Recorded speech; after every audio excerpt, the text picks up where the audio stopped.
Hello, I'm Karim. I'm a volunteer. Could you maybe just explain what is FAMC about and what you're really doing? Because I first time hear it, and if you continue with questions that are in topic, no one that doesn't know will understand. FAMC shall endeavor to encourage the development of an economy based on the mother's vision and instruction, promote a vibrant and sustainable economy, protect and grow Auroville funds and assets.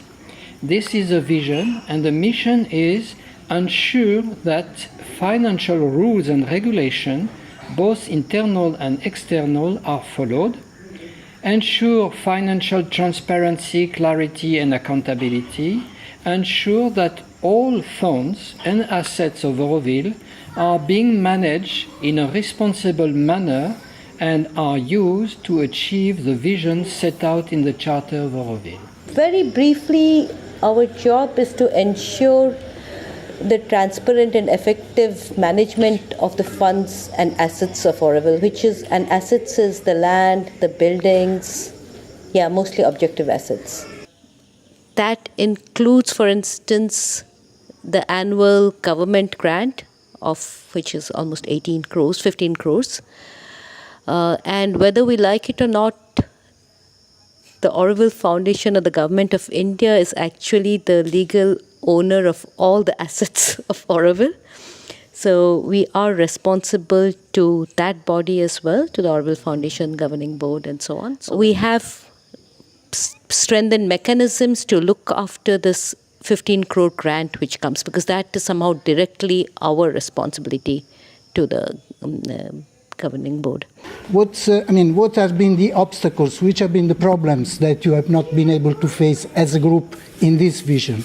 So FAMC is a group that's supposed to have 9 members. So 3 new members were selected last November. And in the next round, which should have happened this November, but now it's only going to happen in March, 4 new members will have to be selected. So currently we are 6 people around the table. If we're lucky, if nobody has something that happens in between, in which case we are 5, which is basically our current quorum. So we need to be at least 5 around the table in order to be able to function. So this is the reality of the situation, with a lot of actions, questions, policy questions, balance sheets, GST questions, all sorts of things that come to our table all the time in the form of roughly 30 emails a day that need to be addressed, that need to be looked at, that need to be looked at collectively around the table, so that we come with an answer that is an answer of the group and not the answer of one person. So it is, and we are also hampered a little bit by the fact that, quite a bit by the fact that we do not have really a strong secretariat. When FAMC lost Amy as a secretary, we really lost a lot, because she was a very efficient secretary and also had a lot of institutional memory, which we do not always have at present. So we are literally, or at least I am, inundated with details. And just the volume of work. We're talking about 15, 20 emails per day on contentious issues and things. Our agenda is easily at least 25 items whenever we meet. And then, because when it comes to table, we often have to look at the details of what people had done before, what it hadn't. So what it means, actually, things take a lot of time to resolve. And this is an aspect that I'm sometimes frustrated with, I'm impatient with. I want the Kali to come and get some of these tasks. But at the same time, I think that we are a group that functions actually really well together. I mean, in the session before, Bindu was talking about the fact that actually we do manage to work well together because we do basically respect the integrity of the other members, even though we are very diverse. And I think also because everybody who is around the table is really very involved, is really trying to carry whatever needs to be carried. So that is a good feeling. And we did not experience yet the full potential of this Monday. It is good that it runs for a little longer so that we can actually start to see what it is. It is not over 1 year or 2 years that you really see what it is. But what we do lack is institutional memory, which we did have in the previous system. There were people who had been there for very long, perhaps for too long, but at least there really was a memory. And now the fact that that memory is very sketchy, A, because the Secretariat is not strong, and B, because many of us have not been FAMC members before, that sometimes make our job simply more lengthy and more difficult than it should be, because we have to dig and understand and talk. How would you value the collaboration of the other working groups and of the community at large? Do you feel a real collaboration with your team, or is it still a bit dragging the feet? I don't know if you get my point. I mean, in terms of flow of energy between one management group and the rest of the community doing all kinds of other things. Do you feel that there is a real connection, or we are still a bit behind with that? No, of course, there is very little. Channels of communication that are open, running with the community. I mean, we have an RAS, we have all the rest of it, but actually in the end, except for being doing excellent efforts to come up with a report from the FAMC on a trimestrial basis, there is, like today, actually since I started a year ago, there has not been an occasion like today to just sit and people ask questions. And I think it is needed, but at the same time, I do realize why it doesn't happen very much. It doesn't happen very much simply because everybody is really very busy. So I think it would be much better if we all had more time, more energy, more disponibility, and a better organization as a community to have more contact and more occasions to simply talk. But since 10 years, we have a much more complex system. Auroville has grown, not only in numbers, but also in how many units there are, how many trusts there are. We work with much more complexity than 10 years ago, but our scaling up of our organization hasn't happened. And it needs more members. Maybe you need observers who can step in when a member is absent, or place, people who participate and then can step in, because 4 out of 7. Now, I just wanted to say very briefly that this FMC, since 2 years, is the FMC of the resident assembly. Before was not, was depending on the governing board. If we are the FMC of something, this something has to exist more and more. Here, relating to this particular quality, is if with all of the issues and problems and heavy workload that comes your way, is there some things in the community or policies that you see, if these things were changed, that things would actually get better? That things would not be so heavy of a work burden? In other words, what are we creating? What are the roots that are creating so much of this? 2 things immediately came to my mind. One is if people would just do the yoga and take some self-responsibility, it would help. Instead of trying to, honestly, we've come to a point where like in every developed society, we expect a working group to solve the issue. I have a problem with a neighbor, I don't want to face him or her directly, I complain to Auroville Council. We cannot go on this way. And unfortunately, I think I'm reminded of Sri Aurobindo's famous quote where he talks about the machinery becoming so heavy that we're crushing.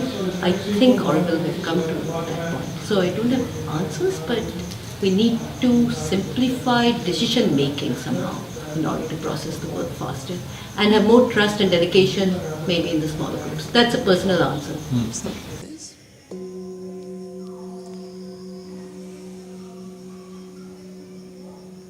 And yet, it is not easy to meet the demands of this enchanting power or to keep her presence. Harmony and beauty of the mind and the soul. Harmony and beauty of the thoughts and feelings. Harmony and beauty in every outward act and movement. Harmony and beauty of the life and surroundings. This is the demand of Mahalakshmi. How do you work towards really making this being really more than accepted? Because I think that as long as we come to Auroville, we should be able to accept, but to actually deeply understand what it means to not own a house, an asset of Auroville, to not own a business. On the human level, it is all our own growth, no? It's how we grow into understanding. On a group level, you can't make people see things in a certain way. If people are attracted, it is because there is something in that vision that really struck them or struck something in them and they want to participate to it. The way FAMC is the guarantor of no private property in Auroville, it is basically overseeing housing and housing board, which is a big aspect of that. You come to Auroville, you build a house, this house does not belong to you. You build any form of asset, being unit or anything, it actually does not belong to you. Of course, in the day-to-day running, it all depends on where the person actually stands in his own progress. All the houses are managed by housing service. So we create another body that owns and acts, renting it, giving it, selling it, and so on. So it's a long debate. And groups are important, but the individual is what it's all about in Auroville. So if you grow yourself, then the group can enjoy your presence or not. But the base of Auroville life is you. And this is the beauty of Auroville too, that the most important is what you have inside, more than the structure, the Tamil and not Tamil, the working committee, the Auroville Council, the FAMC. This is secondary. But we are in a town to be built. So the matter is important and the action in that way is important, but it's more important when you already made some progress inside yourself. It's easier. And what I wanted to add is also, it goes with communication. One thing you have to realize is if you accept to be in any of the working groups, you're no longer Bindu or Nicole or Daniele. You are taking up a responsibility. And so sometimes people, because it's a small community, everyone, and sometimes even if it's somebody, a friend of mine, who's not acting from this no ownership policy or doing something which is detrimental to the community, I feel it is my role as FMC member, I have to talk to this person directly, because that's only the way he or she will grow.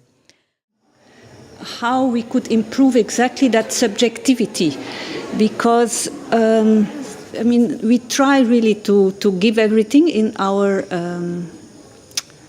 capacity to take care as a caretaker of a certain asset.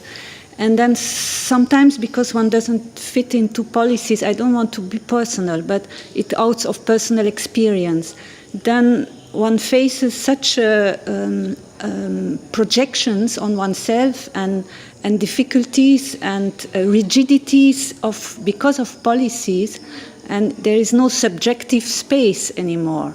So do you have any insights of how that could be addressed in the future, or how there could be some space in the system?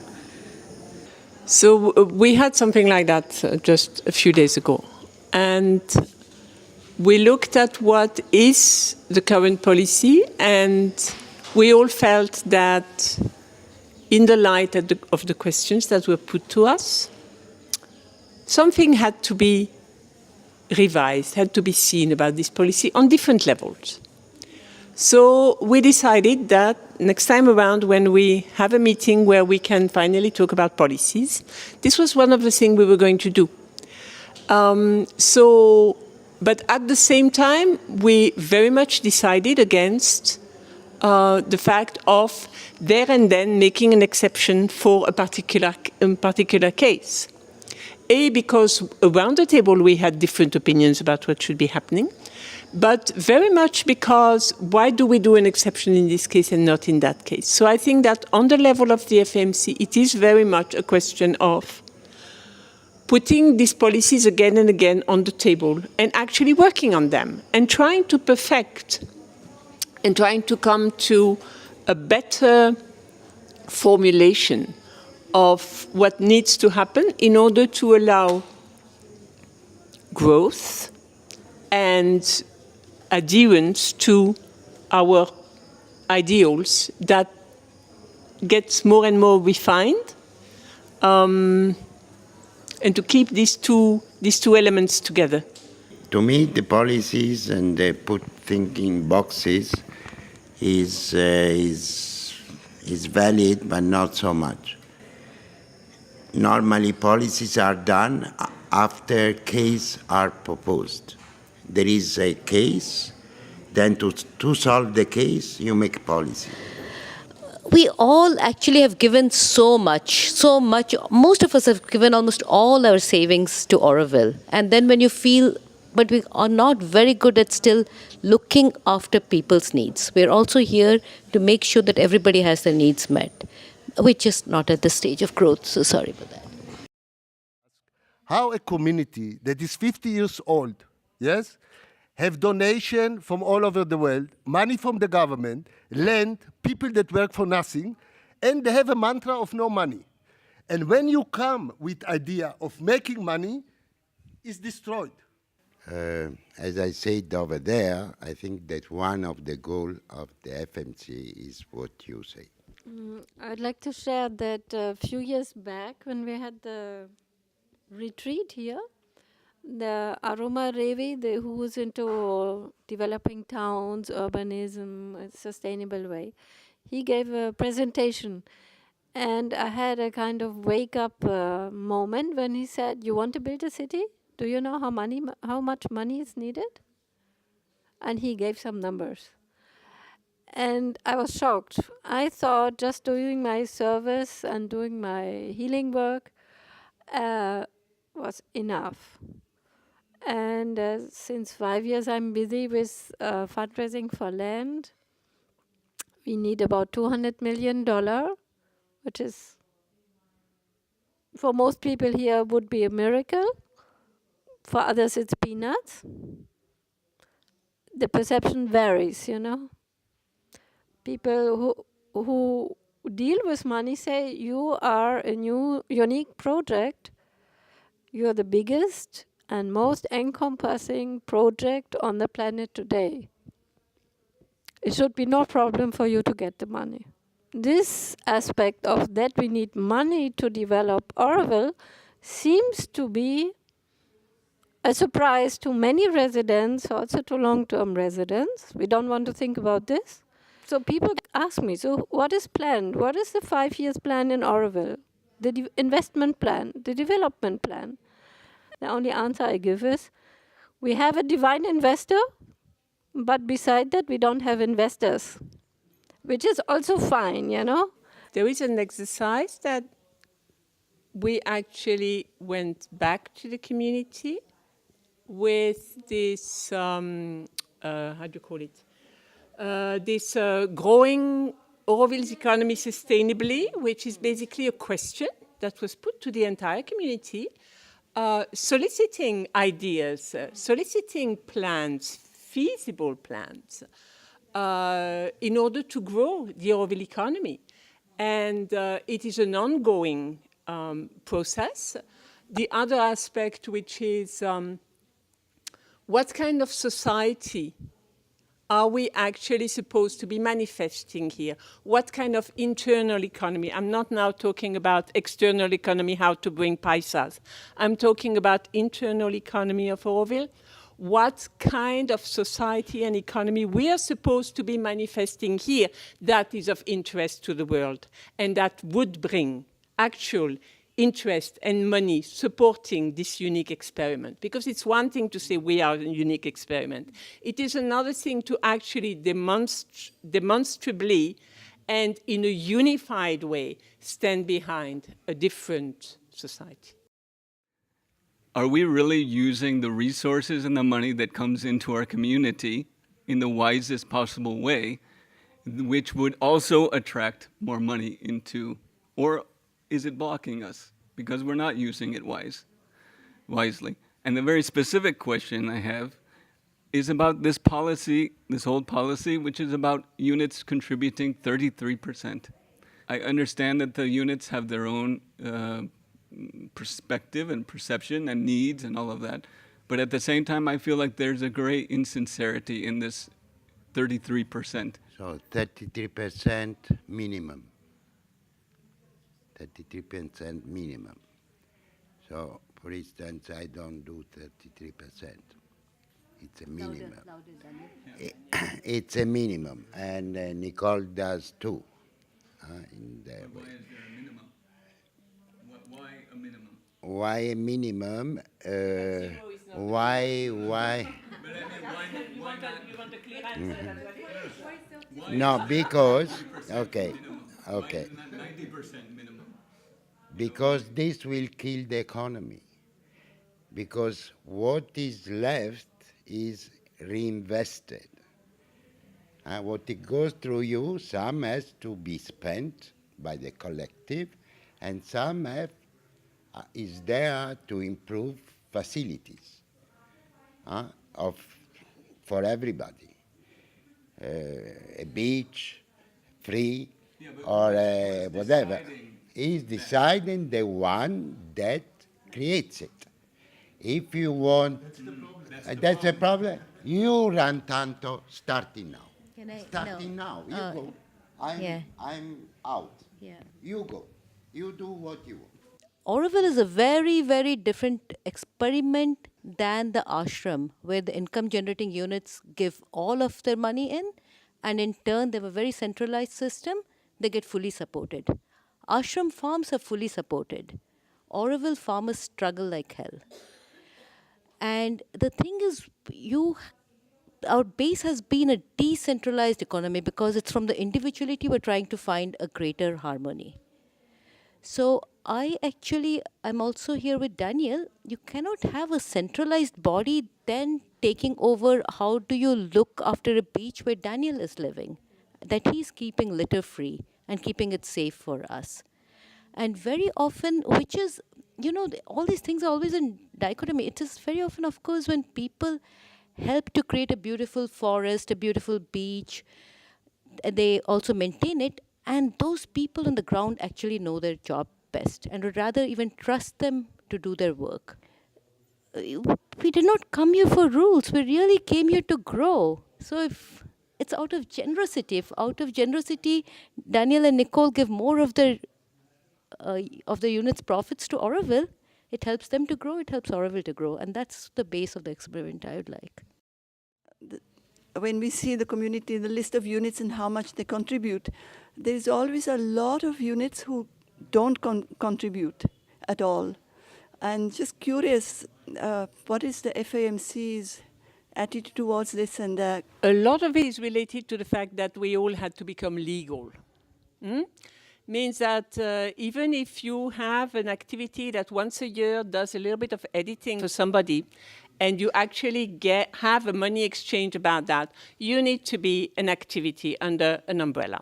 So a lot of what you see of the units that are not contributing at the end are those small units that actually do very little, but they appear because legally they do exist.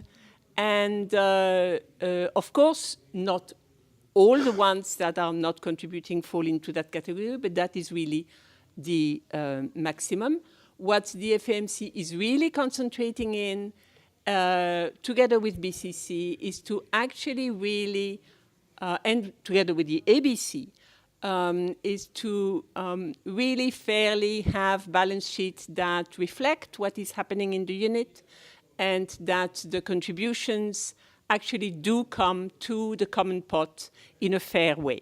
This is really what is one of the focus of what we are doing. And you experience as a group, or the inspiration that brings you bubble inside, or how you would interact with the community in a way that you really feel happy to go and do your job? Maybe we miss a little bit of joy. Yes, but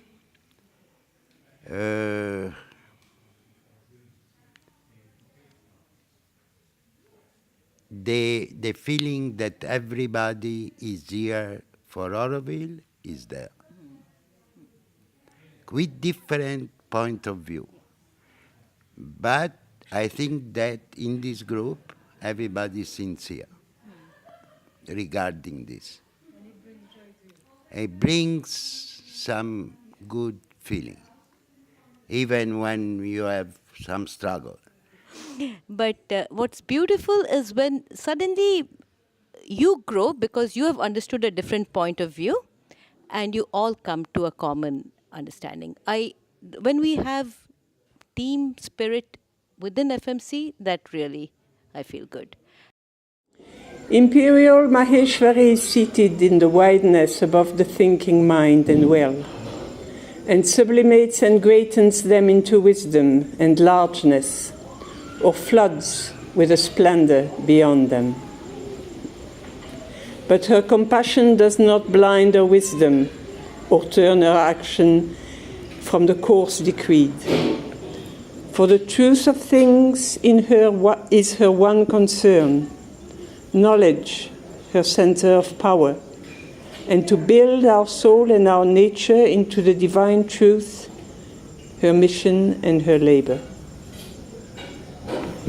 Do you see a connection between what is just read and the material money in your work? It's not only to do about money, it's very much to do about organization. And on that level, it is very much calling, at least, so that the aspect of Maheshwari does guide us, because a lot of it really has to do with organization, policies.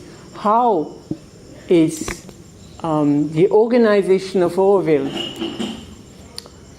supposed to progressively reflect our ideals?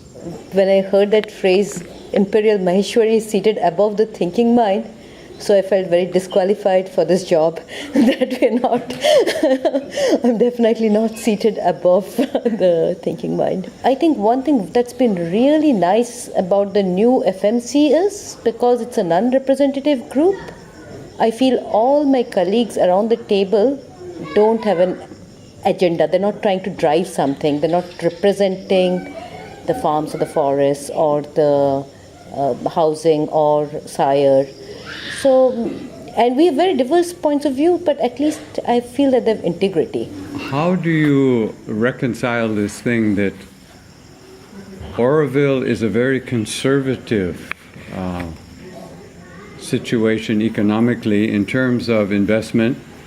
For example, most of the money of Auroville is held in banks, outside banks. It is not utilized. It is for interest, using that interest to fund, for example, the financial service and such things. This approach, which we have talked about for the last 50 years, Auroville never got its own bank, never got any kind of cooperative system in which people are supported very well. Of course, you can get a loan, but you have to pay interest on that loan, usually. There are a lot of conventional things, I would say, and we're spending a lot of energy, a lot of time to be compliant to Indian law, to the whims of accountants, I would say, in many cases. So it seems to be contrary to the spirit of Auroville that we are operating in this way. And so how do you deal with that? I mean, I'm not talking about you personally or anything, but Auroville as an institution should not be an institution. I think Auroville moved all those years ago from something that was very collective into what it is today. And I may be wrong, but my recollection is that it moved into that simply because there was not enough money around. And there was the necessity to secure, for those who did not have outside means, actually at least a minimal through what was at the time, what is today the BCC, no? City services, what used to be our central fund. And I think we never quite recovered from that, in a sense that we never quite managed to make a step from there. The fact that once you have a system in place, it's very difficult to shift it. It's very difficult to shift it because a system is something that's complex. And the moment you touch something, there's so many other things. There's a repercussion on other things. This feeling of adventure, this feeling of getting together and making a step together is something that is missing. I quite agree. It is missing. FAMC is very much a group that needs to ensure that whatever is in our mandate is actually happening. And I think the one thing where we have, I would say, the most difficulties is in manifesting this special economy that Mother wanted, at least for the inside of Auroville. That is something that a lot of people aspire to and a lot of people talk about. But the actual levers, the actual practical levers in order to bring that about and to face whatever consequences may be there, that's something that, as an FAMC, I would say that we are A, totally understaffed, and B, totally overworked in order to be able to actually look at that in its complexity. So I think it is a responsibility of the entire community to actually keep reminding and keep proposing ways and means by which we could take a next step. And I think this 50th anniversary, for whatever it is a very good opportunity to actually try to shift a certain number of things. I think we have taken a series of wrong steps along the way, which probably was the right step at that time. One was inviting the Government of India, one was accepting Government of India's funds, mismanaging Government of India's funds, and then being really taken to task about it. So that is how the government has also come to have more and more of a grip on it. I think the stories are somewhat similar, the experience in the different working groups with, one, an enormous amount of time and energy spent on crisis management. Two, trying to create mandates and strategies and planning, but not being able to execute that because there's not enough manpower. My sense is that one of the crucial challenges is human resources. And I think that has come up in several sort of like meetings. So my question is, whether it's the FAMC or the working committee or other working groups, is there something that we can do in terms of focusing on getting the working groups to have enough human resources to do work that needs to be done but cannot be done at the moment? Are there possibilities of creating budgets for that?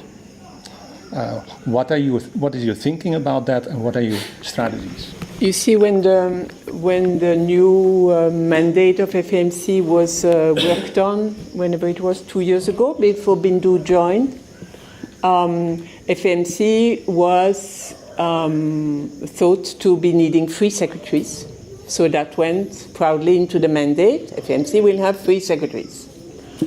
Budget is there for 3 secretaries for the FAMC. It is there for God knows how many secretaries for the council also, or for others.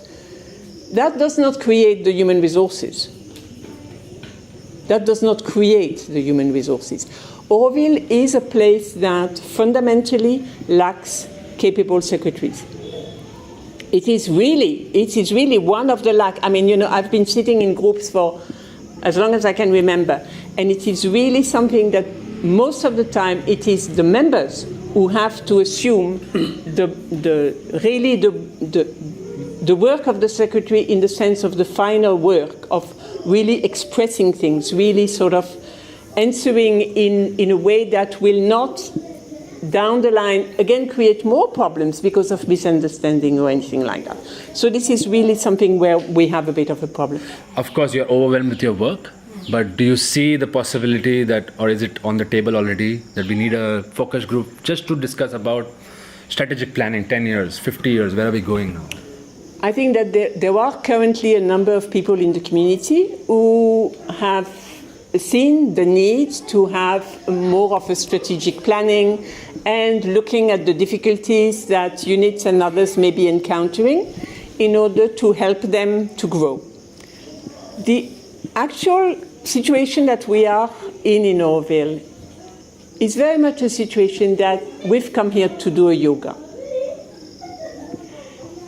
And very few of the people who have been called to come here are people who want to be captain of industry, who consider that being a captain of industry is their yoga.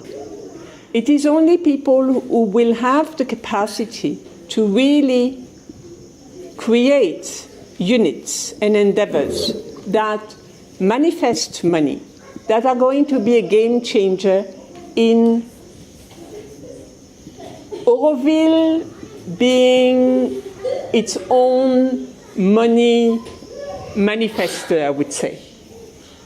Auroville can depend on the world, Auroville can depend on itself. In order to depend on itself, Auroville needs to have really people who are into creating units, driving them, being there, year in, year out, and who see that making money for the community is their yoga. We have very few of those.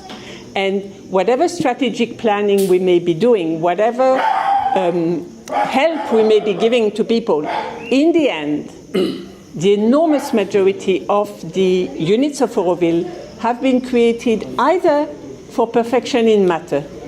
The ones we created 30, 40, or even 20 years ago were not driven by the fact of making money, except for Maroma, who understood the importance of making money. But most of us did what we were doing because that was our handle on matter. That was our yoga in matter. All the potters and the other people that you find are people who really wanted to do something that was trying to bring some consciousness into matter. So the whole aspect of actually growing an economy, making money by ourselves, we now have a number of people who are interested in doing that. Daniele, who is not here, is definitely one of them. But still, compared to the community that we are, it is few of those people that we have. I mean, for me, sitting on the FAMC, I think the aspect of the mother that's the closest to FAMC is Maheshwari. I mean, I'm not at all saying we're anywhere near manifesting any of it, but it is really that which is pushing behind. You read complexity, plenty of complexity. Impartiality, yes, we have to be impartial. Overview, yes, very much overview. Silence, yes. A lot of us really concentrate when we are around the table inwardly. So there is a lot. Wider plan is something also that we should be doing. Vision, truth, all these things are really, and I'm not saying what you would say, oh, funded asset management, it's a Lakshmi, Mahalakshmi thing. It is mostly this. It is mostly a plan, an organization, truth in the organization. To me, that's what the FAMC primarily represents, or should represent. I'm not at all saying it represents it, it should represent.